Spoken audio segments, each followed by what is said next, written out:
Oi pessoal, tudo bem? Eu sou a Camila Tiboni e faz muito tempo que eu não posto vídeo aqui no canal. Bom, para vocês terem uma noção, já faz tanto tempo que agora eu sou mãe, isso mesmo. A minha filha, a Nicole, já está com 1 ano e 4 meses completando hoje.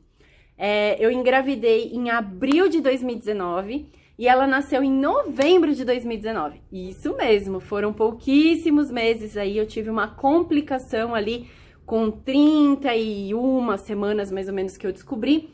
Com 32 semanas eu fui ao médico na consulta de rotina e aí ele pediu pra eu dar uma passadinha no hospital, porque a minha pressão, ela tava um pouquinho alta, né? Tava 16/7. E nessa, eu tava trocando de médico também, porque o médico que eu tava fazendo todo o meu acompanhamento, ele não atendia o hospital que eu queria ter a minha neném. E aí, eu falei, vou procurar outro médico, né? E nesse intervalo aí de procurar um médico pro outro, passou-se quase 2 meses, né? Sem passar em consulta. Mas eu tava me sentindo bem. Acontece que eu tava certinho na sequência, só que o médico que eu queria passar em consulta, ele ia para simpósio, ou senão ele tinha que remarcar a data. Enfim, acabou que não deu certo, mas aconteceu como tinha que ser, que é muito importante isso, né? Eu acredito muito nessa situação. E aí, quando eu fui lá na consulta, eu tava com minha pressão alterada, e aí ele fez assim, Camila, já que você tá com a pressão um pouquinho mais alta, vai lá no hospital Sepaco, que era onde eu queria ter a Nicole, e aí você já faz os exames que estão faltando, que foi desse período, né, que você ficou sem passar em nenhuma consulta. Eu falei, legal, vamos lá, né? Gente, eu tava me sentindo super bem, lógico, um pouquinho estressada e tal, mas eu estava me sentindo super bem. A questão da pressão alta não estava interferindo em absolutamente nada no que eu estava me sentindo. O que eu tinha era uma dor muito forte aqui no esôfago.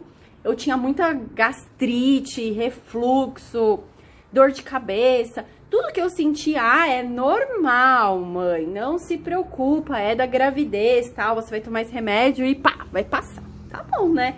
Era o que a gente fazia. Queira ou não, eu tava sendo acompanhada pelo outro médico, né? Bom, eu sei que chegando no hospital... Eu fiquei o dia inteiro lá, minha mãe foi comigo. Foi a única vez que a minha mãe foi em consulta comigo, né? Eu até brinco que se não tivesse sido ela, talvez eu não teria ido direto pro hospital. Eu teria voltado pra casa e aí depois pensar em ir pro hospital. Mas, de qualquer forma, o médico que eu queria, né, que fizesse o meu parto, ele tava bem pertinho do hospital Sepaco. Então, eu achei que legal, né? Já aproveita, tá lá, já vai no hospital. Bom, fiz exames de sangue, fiz ultrassonografia, vi o rostinho da Nicole pela primeira vez. E aí, gente, que susto. Depois de umas 4 ou 5 horas, o médico me chamou, o Dr. Rafael, e falou assim, eu tenho 2 notícias pra você, uma boa e uma ruim. A boa é que tá tudo bem com a sua bebê. A ruim é que você tá com várias alterações e você vai internar. Eu, hã? Que susto, mas deu tudo certo. A gente internou, né? Eu fiquei sozinha no hospital, porque aí minha mãe teve que voltar com o meu carro. O meu celular tava acabando a bateria, então assim, uma lição que eu aprendi, eu não saio mais de casa sem o carregador do celular, não saio por nada. Se eu vou, a não ser que eu seja assim, uma coisa bem rápida, ir no supermercado e tal, voltar, mas assim, mesmo que eu vá pra casa da minha mãe, ou qualquer coisa que eu vou fazer, hoje eu saio com o carregador junto. Porque foi um perrengue ficar sem celular, foi horrível. Então assim, minha mãe voltou pra minha casa, quando ela chegou lá, o Gustavo tava cuidando de tudo do quarto da Nicole, porque queira ou não, ainda faltavam quase 2 meses pra ela nascer. Né, a gente resolveu mudar o nosso quarto, ia virar o quarto da Nicole e a gente ia pra suíte, porque a gente não dormia na suíte, nossa suíte era tipo closet. Então teve que derrubar todos os armários, teve que pintar todas as paredes e ele tava terminando de fazer isso, né? E depois a gente ia começar o quarto da Nicole. Tanto é que um dia antes de eu ir pro médico e internar, eu tava pintando o berço da Nicole, que a gente ganhou, né? Bom, vou contar então em detalhes depois que eu internei. O Gustavo tomou um super susto, ele não acreditou que eu tava internada, mas foi lá, levou minhas roupinhas, levou as minhas coisas e também achou, e nós achávamos que, sei lá, no dia seguinte, em 2, 3 dias nós fôssemos sair. Até que a médica falou, não, vocês só vão sair daqui com a sua neném nos braços. Meu Deus, como assim? Eu vou ficar 2 meses internada? Não fiquei 2 meses internada, fiquei 15 dias mais ou menos internada.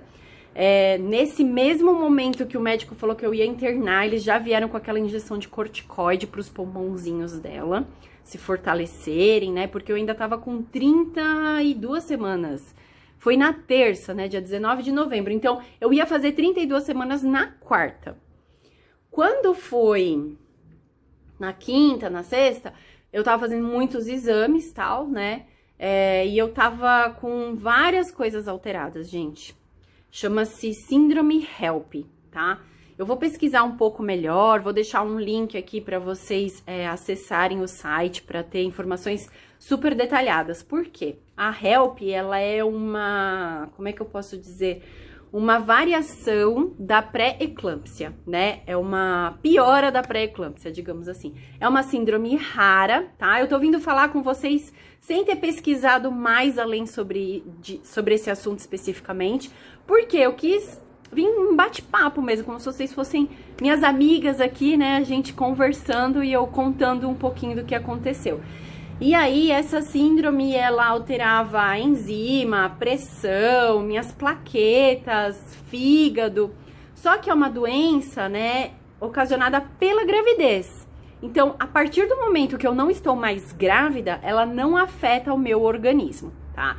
Então, qual que era a maior de todas as preocupações? A Nicole ainda tinha 32 semanas. Então, eles queriam segurar o máximo que eu pudesse para chegar a 34 semanas. Não aconteceu. Ela nasceu com 33 semanas. Então, eu passei a semana inteira internada, passei muito mal de sexta para sábado, vomitei, tava com muita dor de cabeça. E nesse dia, as minhas plaquetas tinham voltado ao normal. Incrível. Só que aí, no sábado, o que aconteceu? Eu falei, Gustavo, não vem pra cá. Porque ele tava com muito trabalho, muitas entregas, ele trabalha com aluguel de projetor, manutenção, som, essas coisas. E era final de ano, então tinha muitas escolas fazendo formatura. Então ele tinha que levar, montar os equipamentos. E aí ele chegava no hospital por volta de meia-noite, né? E aí me atrapalhava o sono e tal, e eu falei assim, ó, vamos fazer assim, fica em casa, você consegue descansar um pouco mais, e aí, no domingo você vem, né, de manhã, porque ele não ia trabalhar no domingo, mas ele trabalhou no sábado. Bom, enfim, aí eu sei que quando foi no domingo bem de manhãzinha, no dia 24 de novembro, a médica entrou no meu quarto e falou assim, 7 horas da manhã, Camila, nós vamos fazer seu parto, né? Não me falou mais nada, assim, não falou que tinha baixado as enzimas, nada, só as plaquetas, né? Só achou, ó, a gente acha melhor fazer seu parto, tudo bem? Tudo bem, né? Tô lá na mão dos médicos, né? O que eu vou fazer? Eu vou tomar que decisão se eu tô correndo um risco de vida? E a minha filha também. Tanto é que aí na hora eu já liguei pro Gustavo, ele tava dormindo, claro, mas ele atendeu. Só que ele não acreditou. Ele não acreditou, ele achou que eu tava brincando, porque eu só liguei, eu não fiquei nervosa, nada. Eu falei assim, amor, a médica decidiu fazer o parto hoje. E ele não achou que fosse verdade. E aí a médica de 40 em 40 minutos entrava no meu quarto e falava assim, e aí, ele já chegou? A gente só tá esperando seu marido. Teve um determinado momento, eu não contei pra ninguém, né? Mas, por exemplo, a minha prima me ligou, ela falou assim, não tinha Covid, né, gente? As pessoas podiam receber visitas. Tô pensando em dar uma passadinha aí à tarde pra ver como você tá, não sei o quê. Falei, vem, pode vir, porque eu já sabia que eu ia ter o parto. Então, se ela viesse, já ia ser tipo uma companhia, né? Na minha cabeça, eu ia fazer o parto e subir pro quarto, né? Aí, beleza. Ela já ia vir. Aí eu falei assim, quer saber? Eu vou avisar minha mãe e minhas irmãs, porque o Gustavo não vai chegar a tempo. Foi o que eu fiz. Só que, mesmo assim, olha como São Paulo tem trânsito mesmo de domingo, né? Gustavo vinha de moto, a minha mãe e minhas irmãs iriam vir de carro, né? Aí eu avisei todo mundo, eu não avisei meu pai, por quê? No dia 24 de novembro ia ser o chá de bebê. Então ele tava vindo pro chá de bebê. Eu desmarquei com todo mundo, mas eu não falei nada pro meu pai, né? E para as pessoas eu também não falei exatamente o que estava acontecendo, porque eu tava correndo risco de vida e nem eu sabia de tão grave que era essa síndrome. Bom, meu pai tava na estrada, vindo de Curitiba para São Paulo, então a gente achou melhor não contar nada. O chá seria às 2 da tarde, então ele ia chegar por volta desse horário.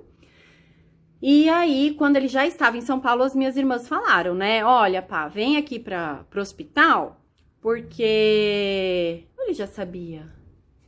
Acho que ele já sabia que eu tava internada, A gente desmarcou o chá de bebê, mas de qualquer forma ele ia vir pra São Paulo, que já tava organizado. E aí a gente não contou que eu ia ter o neném, e ele tava vindo pra São Paulo, E aí quando foi umas 2 da tarde, mais ou menos, ele chegou em São Paulo, na cidade em si, e aí minhas irmãs falaram, vem para o hospital direto que a Camila vai ter o neném. Acho que foi isso. Também não sei, né, gente? Eu não tava lá. Bom, aí eu sei que o Gustavo chegou antes de todo mundo. Depois de 5, 10 minutos, a minha irmã chegou, a Érica, e ela me contou que tava grávida, e foi muito emocionante. Ela me contou isso na hora que eu tava indo pra cirurgia. E eu tô contando pra vocês tudo isso, porque foi realmente em detalhes o que aconteceu. E assim, eu não sabia como que ia ser, não fazia ideia. Eu não sabia realmente da gravidade da HELP. Também eu pesquisava tudo, mas eu não sei, você tá envolvida lá com a situação, né? E aí você não, sei lá, não processa direito, ou não processa que é tão grave assim, né? Então, muitas rezas, muitos pensamentos positivos. E aí eu fui pra internação. Eles me explicaram que eu ia ter que tomar uma injeção, né? Eu ia ficar tomando lá um negócio por 24 horas, que eu esqueci agora qual que é. E eu tinha que ficar 24 horas deitada. Eu não podia me levantar pra fazer absolutamente nada. Então, colocaram sonda urinária. E aí o Gustavo, ele entrou só pra me dar um oi, não podia ficar lá muito tempo. E eles iam me sedar completamente. O parto foi comigo desacordada, porque a HELP, ela baixa muito as plaquetas. Então eu corria um risco muito grande de hemorragia. Né, gente? Foi uma cirurgia. A Nicole nasceu, foi tudo lindo, maravilhoso, por tudo que me contaram. Foi uma cesárea muito rápida, porque em 2 minutos a minha anestesia geral podia chegar nela, então foi por volta de 1 minuto e 40 segundos, 1 minuto e 20 segundos, alguma coisa assim. O doutor Marcelo, que fez o meu parto, Marcelo Negrão, me contou, mas eu já esqueci. Eu sei que eu acho que foi 1 minuto e 26 segundos, assim, de parto. E aí depois o Gustavo entrou pra ver a Nicole, né, pra conhecer a nossa filha. E aí eu brinco que ele é a pessoa que me conhece por dentro e por fora, literalmente, porque eu tava lá, toda aberta, né? Ele não podia filmar, mas ele gravou o áudio e aí ele pergunta, né? A Camila tá bem? E aí falam que sim, que tá tudo bem. E aí quando ele vê a Nicole, né, ele fala assim, filha, que é o papai e tal, não sei o quê, porque ele falava muito, ele falou exatamente o que ele falava quando ele conversava com a Nicole na minha barriga. E aí, gente, ele chega e fala assim, filha, Bom, gente, eu sei que eu acordei depois de 4 horas do início de toda a cirurgia, né? Mas eu senti dor, eu lembro assim, o momento que eu tava acordando, a anestesista tava lá.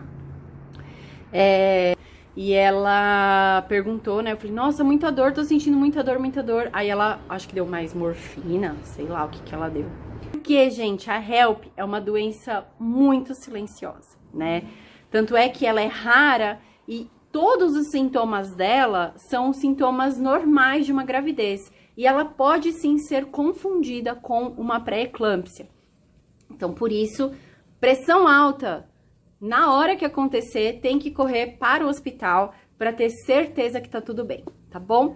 Espero que essas informações sejam, como é que eu posso dizer, úteis para vocês, que possa te ajudar aí a se sentir melhor e também a ter mais consciência da necessidade de fazer todos os exames e principalmente Se você não está segura, né, com o médico que está te atendendo, é de extrema importância você procurar alguém que te faça se sentir confortável. Porque se eu não tivesse mudado de médico, eu tenho certeza que talvez eu não estivesse aqui com vocês. Ou se eu principalmente não tivesse mudado de hospital. Eu ia fazer o meu parto num hospital que não tinha UTI adulto, né? E eu fiquei 2 dias na UTI. Então, assim, procure se informar, né? O hospital que você pretende fazer o parto tem UTI neonatal? Tem UTI adulto? Quais são os suportes para a mãe, né? Quais são os suportes para o bebê? Porque às vezes a gente busca conforto, a gente busca beleza, e não é só isso, né? A gente às vezes pode passar por uma complicação que a gente não sabe, não tem como prever o futuro, tá bom? Então, não se sentiu bem com seu médico, busca outro médico. Não se sentiu segura com o hospital, busca outro hospital, veja todas as opções do seu convênio. Eu sei aí que a gente está passando por uma pandemia, mas busque referências, né? Quando eu optei pelo Hospital Sepaco, como o meu convênio tinha algumas limitações realmente, eu fui buscar pessoas que trabalhavam na empresa que eu trabalhava, né, que eu tinha direito a esse convênio, e aí me falaram muitas boas referências, me deram muitas boas referências com relação ao Sepaco.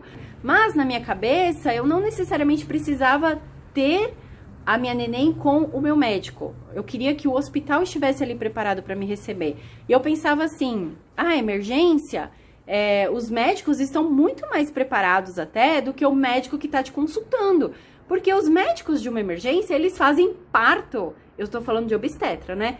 Partos todos os dias. O médico que está ali sentado no consultório não necessariamente faz parto todos os dias, né? O médico da emergência passa por situações que o médico que está ali te atendendo no consultório não necessariamente teve de experiência, porque é uma pessoa atrás da outra, né? São acontecimentos diferentes um atrás do outro. Então, era isso que eu tinha na minha cabeça, que não teria problema nenhum eu fazer um parto com a emergência, né? E aí deu tudo certo, as pessoas estavam ali me acompanhando praticamente por quase 2 semanas. O Dr. Marcelo Negrão não me conhecia, a gente se conheceu alguns minutinhos antes. A equipe foi maravilhosa e até hoje eu não tive a oportunidade de voltar lá para agradecer, para que eles pudessem conhecer a Nicole, porque também depois eu vou contar tudo o que aconteceu, mas assim, quando a gente saiu do hospital, foi por volta de dezembro, né, de 2019.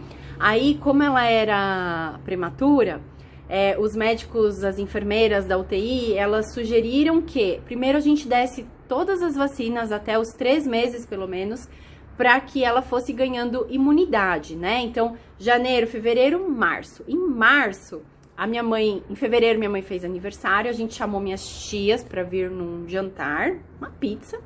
Minhas primas conheceram a Nicole e aí acabou, né? A gente chegou aí no meu sogro e na minha sogra e foi só, mas ninguém conheceu a Nicole, ninguém. E porque começou a pandemia, lockdown, né, em 2020, então a gente começou a se resguardar bastante. Bom, a gente também pegou Covid, tá bom? Só pra vocês já saberem. Agora, no final, né, faz 1 mês mais ou menos que a gente pegou Covid em 2021. Então, muita coisa aí pra conversar com vocês. E foi assim, meu parto. Fui conhecer a minha filha 2 dias depois. E logo mais tem mais vídeo contando todas essas experiências. Espero que vocês tenham gostado. Eu fico por aqui hoje. Super beijo e até mais. Tchau! Curte e compartilha o vídeo.